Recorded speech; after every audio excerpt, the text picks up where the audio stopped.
And I want to give some kudos here to Peter Julian, the member from Burnaby, New Westminster. He's the lone NDP member on that committee. And he tried to get the committee to be having some hearings on the Security and Prosperity Partnership. And he couldn't get any interest. But then he found a very interesting lever. The Conservative and Liberal members wanted to go on a travel junket to Singapore or someplace like that. But they needed unanimous support. So Peter said, I'll agree on one condition. You have hearings on the Security and Prosperity Partnership. So he forced them to do that. And then, of course, on the fourth week that they did that for 4 weeks, Maud Barlow was there, and Bruce Campbell, and some other people. They'd have 2 in favor and 2 opposed to the SPP. I went to the fourth one, which wasn't televised. The first one that wasn't televised, and then I got shut down.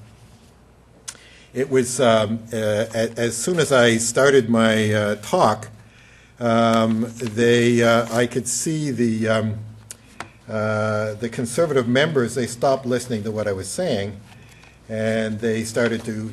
This is what I said.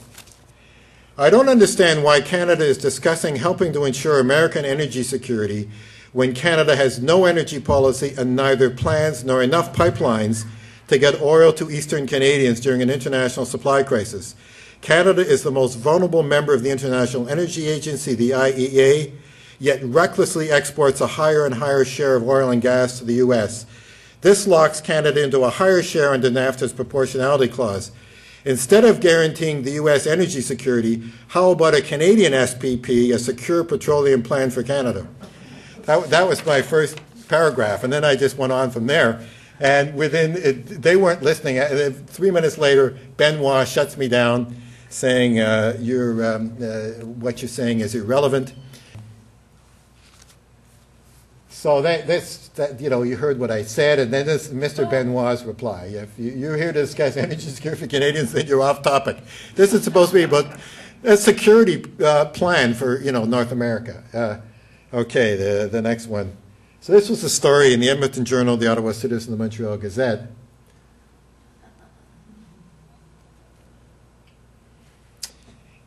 But the final one, the interesting thing was, after this report, Freezing in the Dark, came out, this is 9 months later, and it was front page news and Le Devoir and everything else, I got this interesting letter.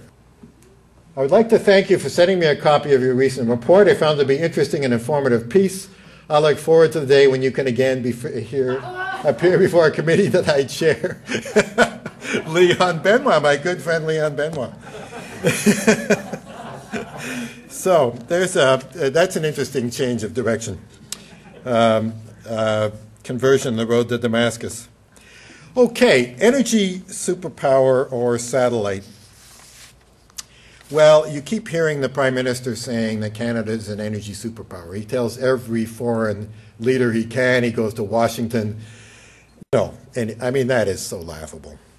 If you look up what a superpower is, it is a power that a country that can project military, economic, political, and ideational power on a world scale.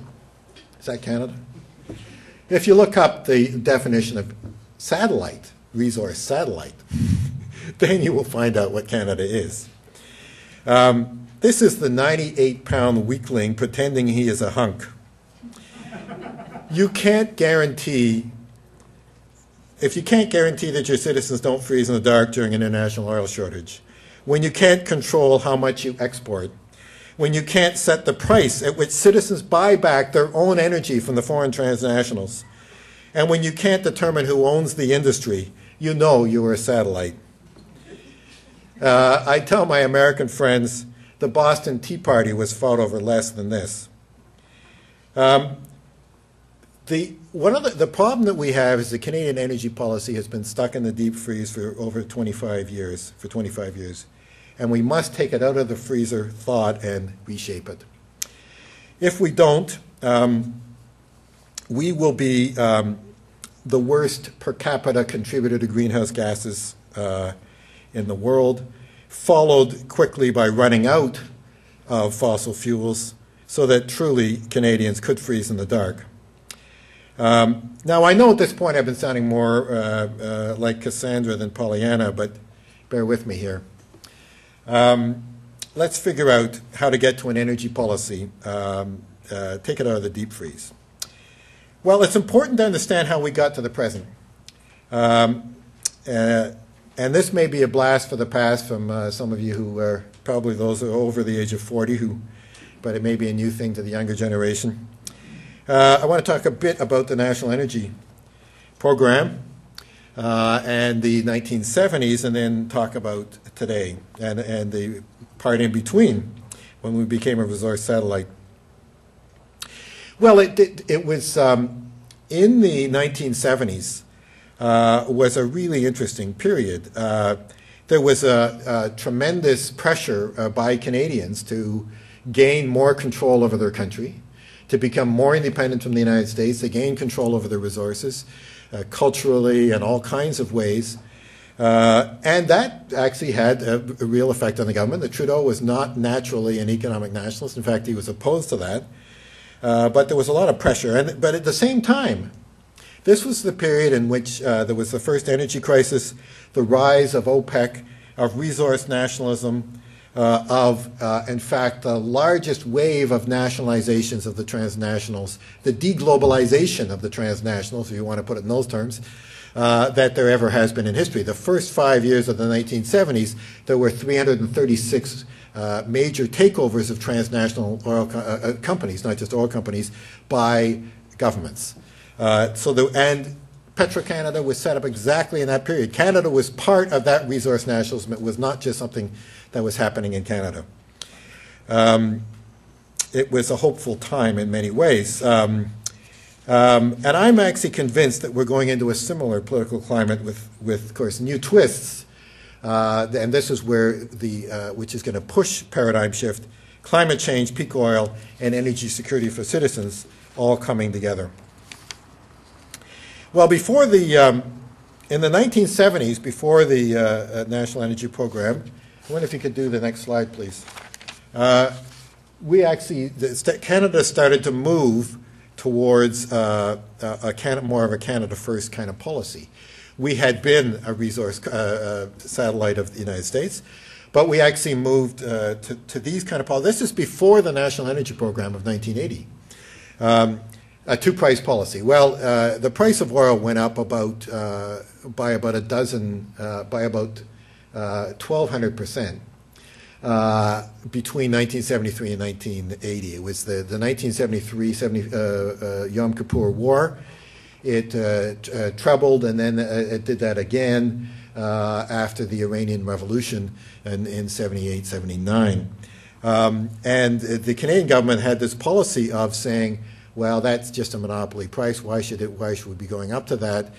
The problem was that Western oil was not getting east of Ottawa River. The Quebec and Atlantic Canada were still importing from offshore.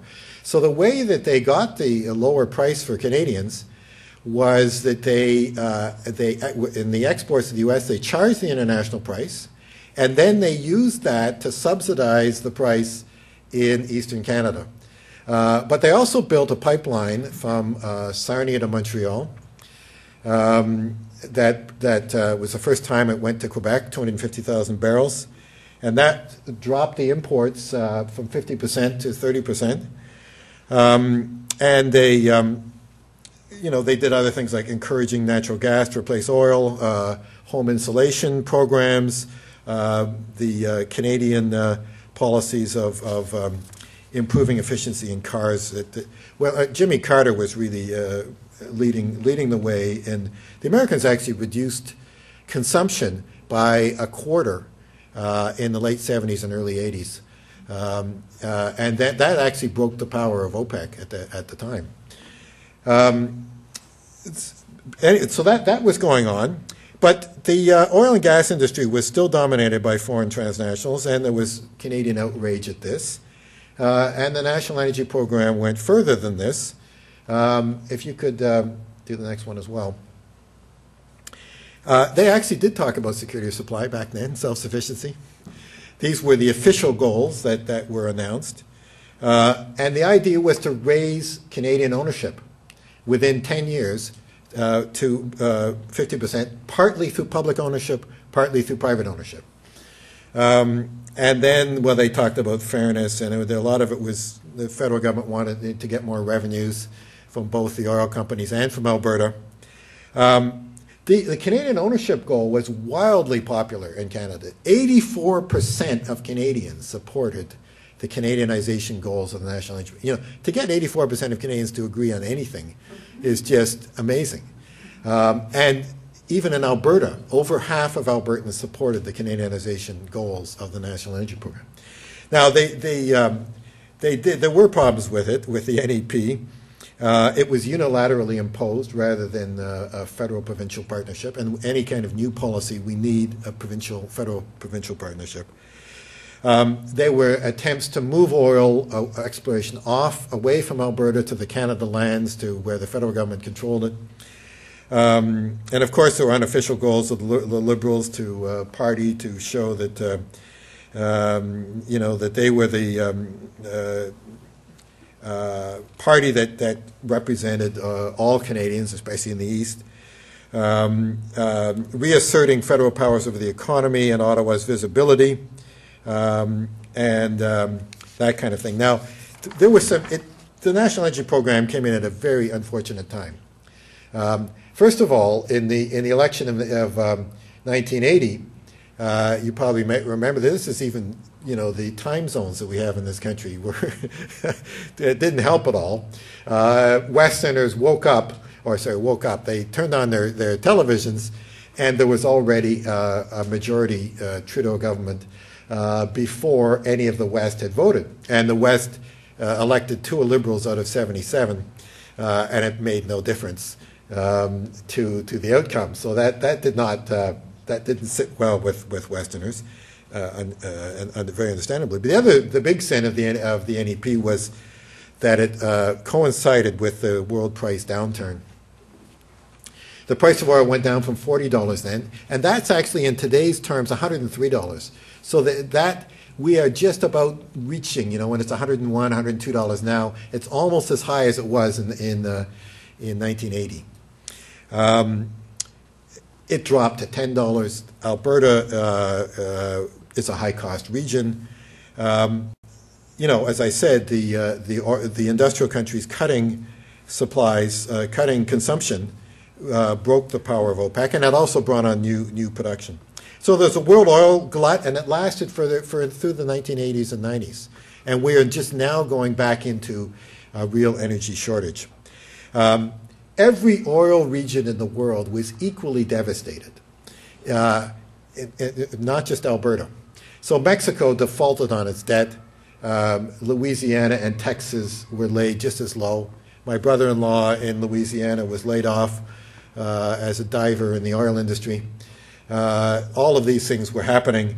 But there was a mythology created in Alberta by the right that the National Energy Program caused all of these things. And by 1986, we were living in Edmonton, the unemployment rate was 15%. This is when most of the rest of the country was booming. Alberta was incredibly in the doldrums, and everything was blamed. It was just, in the newscast, it was just always the National Energy Program. That was what had caused this thing. And that's, of course, when that bumper sticker came out, "Let the Eastern Bastards Freeze in the Dark." It's interesting that when the Globe and Mail ran my op-ed just a while ago on this, the headline was, "It's not nice to let Eastern Canadians freeze in the dark."